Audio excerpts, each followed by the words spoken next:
ہمیشہ اپنے آپ کو ایسے لوگوں میں گھیر لیں جو آپ سے بھی زیادہ باصلاحیت اور قابل ہوں۔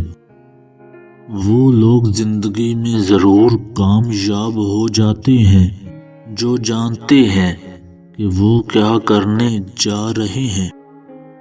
اگر تم خوف پر قابو پانا چاہتے ہو تو گھر بیٹھ کر سوچو مت، بلکہ گھر سے نکل کر کسی کام میں مصروف ہو جاؤ۔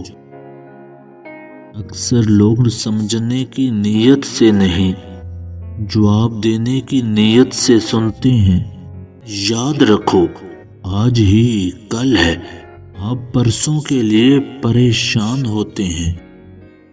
میں اپنے حالات کی پیداوار ہوں، میں اپنے فیصلوں کی پیداوار ہوں۔